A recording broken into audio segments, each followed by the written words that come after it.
كاين واحد الظاهرة راني حنبلغ عليها، المصافحة. يعني كاين اللي يخمس مع مرت خوه ويسلم عليها في العيد، ولا يسلم على بنت عمو ولا بنت خالو ولا بنت خالته، فهذا في الشرع لا يجوز.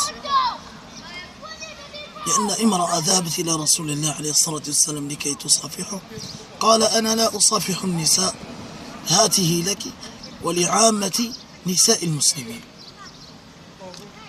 خوتنا في الله، شريعة الله عز وجل اسمها شريعة،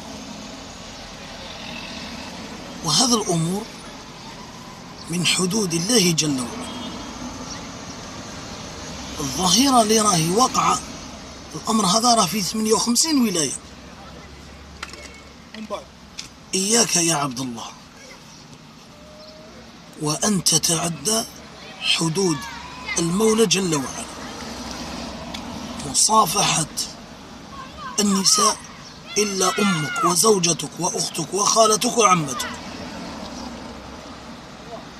أما خارج هذا الخمس فلا يجوز لك شرعا.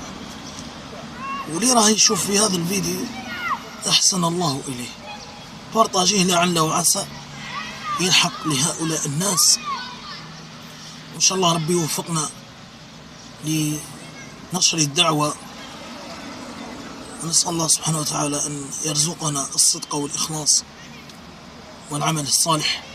وصلى اللهم وبارك على سيدنا محمد وعلى آله وصحبه أجمعين، وآخر دعوانا أن الحمد لله رب العالمين.